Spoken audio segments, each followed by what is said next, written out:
नमस्कार दोस्तों, मेरा नाम प्रेम सागर। आप सभी का स्वागत है मेरे अपने YouTube चैनल बीमा सुगम में। दोस्तों, आज हम बात करेंगे इंश्योरेंस सेक्टर में जो फ्रॉड्स होते हैं, जो मिससेलिंग होती है, उसके बारे में हम बात करेंगे। दोस्तों, मुझे परसों के दिन एक फ़ोन आया था।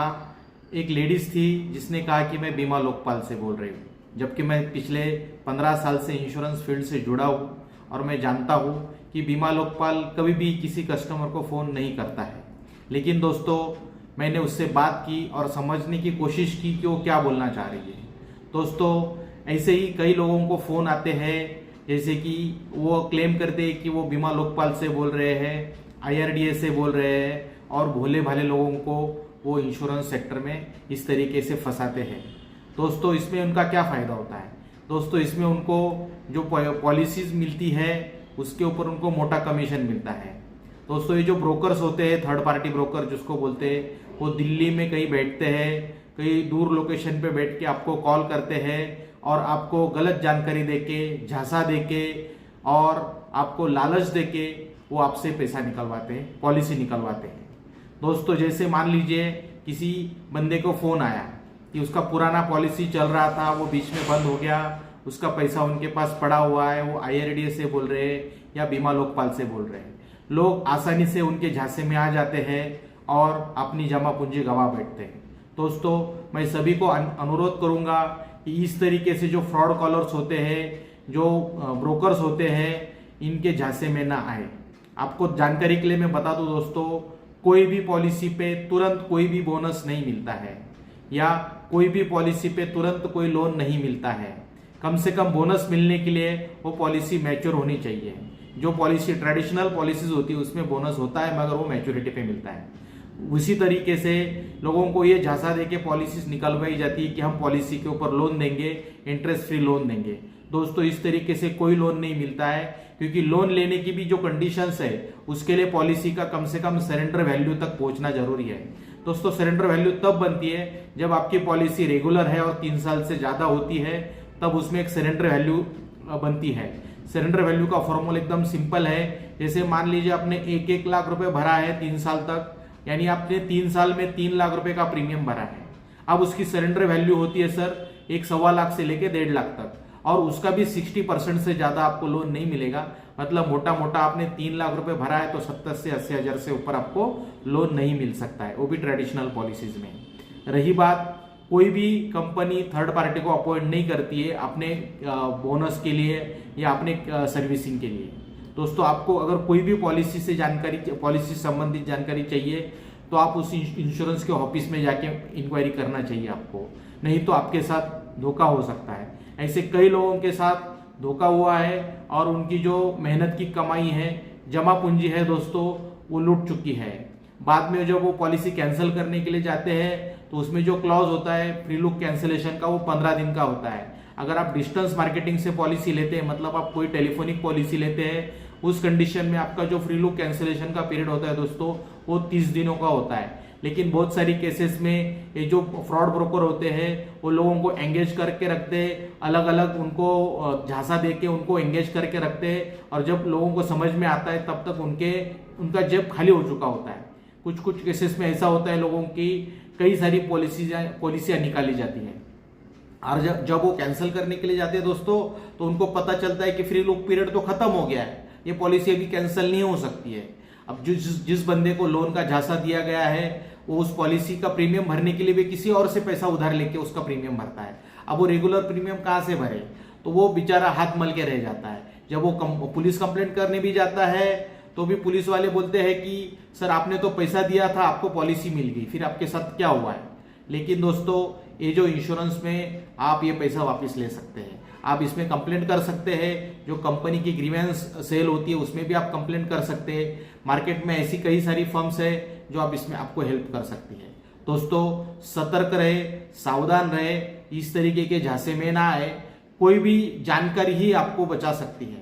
दोस्तों, मैं आपसे अनुरोध करना चाहता हूं कि कोई पॉलिसी के ऊपर लोन नहीं मिलता, कोई पॉलिसी के ऊपर बोनस नहीं मिलता, किसी पॉलिसी के ऊपर टॉवर लगा के नहीं मिलता है। पॉलिसी के ऊपर उनको कमीशन मिलता है, और पॉलिसी की टर्म्स एंड कंडीशन पढ़े बगैर, पॉलिसी को समझे बगैर कभी भी आपको पॉलिसी नहीं लेनी चाहिए। आपका जो मेहनत का पैसा है, आपकी जो जमा पूंजी है, उसको आपको बचा के रखना चाहिए। कोई भी अननोन नंबर से फोन आता है तो आपको उसको वेरीफाई करना चाहिए और आपकी जो नजदीकी ब्रांच है, इंश्योरेंस कंपनी है, उसमें जाके आपको इंक्वायरी करनी चाहिए। दोस्तों, अब हम देखते हैं कि उस टेलीकॉलर ने मुझे क्या बोल के, मतलब किस तरीके से फोन किया, उसको हम छोटी झलक देखते हैं। आप कौन बोल रही है? सर मैं इंश्योरेंस कंपनी डिपार्टमेंट से बात कर रही हूँ, बीमा लोकपाल से। हाँ बोलिए ना। तो सर मैं जानना चाहूंगी आपने इस पॉलिसी को बीच में क्यों बंद कर दिया? मैडम अभी क्या कौन सी पॉलिसी है मेरी? सर FGI कंपनी से हाँ हाँ हाँ आपकी बराबर। पॉलिसी चल रही है। हाँ हाँ बोलिए ना मैडम, क्या हो गया उसका? इसमें आपका अमाउंट 30,000 रुपये दिखा रखा है। तो सर मैं जानना चाहूंगी आपने इस पॉलिसी को बीच में क्यों बंद कर दिया, जिसमें आपकी इसमें डेट भी है 23 मार्च 2015। हाँ हाँ बराबर। हाँ जी। तो अभी बहुत टाइम हो गया ना मैडम अभी उसको। अच्छा, तो सर आप इसे रिफंड में लेना चाहेंगे या कंटिन्यू कराना चाहेंगे? होता है क्या ऐसा? इतना पुराना पॉलिसी कंटिन्यू हाँ होता जी। है क्या? हाँ जी होता है। कैसे?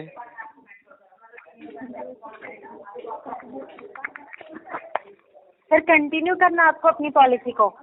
कंटिन्यू नहीं होगा ना मैडम, अभी पुराना है ना मेरा बहुत। अभी 2015 बोल रही है आप, अभी 2023। उससे कोई इशू नहीं है सर। अगर आप अपने पॉलिसी को कंटिन्यू चलाना चाहते हैं तो मैं जो आपकी फाइल है वो आगे सीनियर डिपार्टमेंट में प्रोसेस कर दी थी कि हमारे ये सर है, उनका इस रीजन की वजह से उन्होंने बीच में स्टॉप कर दी थी, फंड प्रॉब्लम है किसी रीजन की वजह से। बट इन्हें अभी अपना कंटिन्यू चलाना है, इन्हें रिफंड नहीं लेना है। ठीक है? अच्छा, तो इसमें फिर वो सारा रिफंड मिल प्रोसेस, सकता है क्या इसमें? हाँ अगर आपको रिफंड चाहिए सर तो इसका आपका तो PMPC का करवा फॉर्म दीजिए फिल ना होता मैडम, है। रिफंड ही करा दीजिए फिर।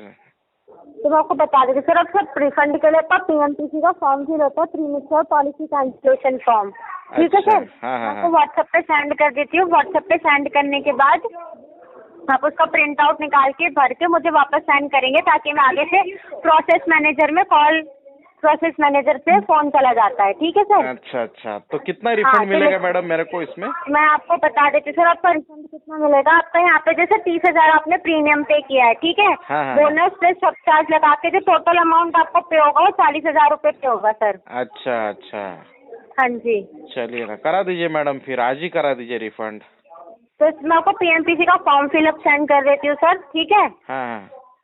ठीक है, लेकिन जो आपका PMPC का फॉर्म फिल सेंड होता है सर, उसके लिए आपका 3500 रुपये का चार्ज जाता है। ठीक है सर?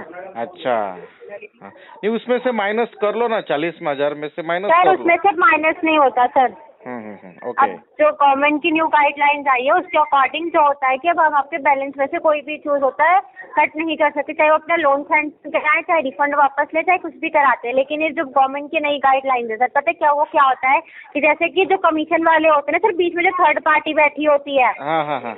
अगर हम उनसे आगे काट लें, जैसे मैंने आपसे बोला कि 3500 चार्ज जाएगा, ठीक है? अच्छा, लेकिन वो क्या करेंगे, तो आपको बोनस और सब चार्ज मिला के 10,000 रुपये हो रहा है ना सर, तो आपको पूरे 10,000 रुपये काट के खाली आपको 30,000 रुपये रिफंड करेंगे सर।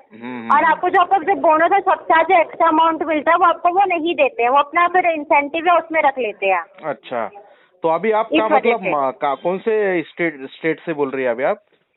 तो मैं मुंबई हेड ब्रांच से बात कर रही हूँ। मुंबई से? अच्छा अच्छा अच्छा। और ये मेरे को फॉर्म भर के फिर पैसा 3,500 रुपये भरना पड़ेगा? अभी नहीं भरना होगा सर, 3500 अभी नहीं देना। मैं आप पहले मुझे फॉर्म फिलअप करके सेंड कर दोगे, मैं अपने प्रोसेस मैनेजर के पास मेल कर दूंगी, वो हाँ। आपके पास फोन करेंगे। ठीक है? आपसे सारी NOC के जो पेपर डॉक्यूमेंट रेडी होते तो एक सारे काम रेडी कीजिए कराने ना के मैडम, बाद मैं करेंगे। सुनिए ना मैडम, मैं मुंबई में हूँ, बताइए आपका ऑफिस कहाँ, मैं आ जाता हूँ। ठीक है सर, मैं आपको जो एड्रेस है ना लोकेशन सेंड कर देती हूँ। हाँ हाँ, मैं आ जाता हूँ ना मैडम, मैं मुंबई में हूँ अभी, तो मैं आ जाता हूँ आपके ऑफिस में, सामने बैठ के भर लेंगे और आप मेरे को वहीं पे ट्रांसफर करा देना। ठीक है सर। हाँ, एड्रेस और आपका लोकेशन भेज दीजिए। ओके। हाँ।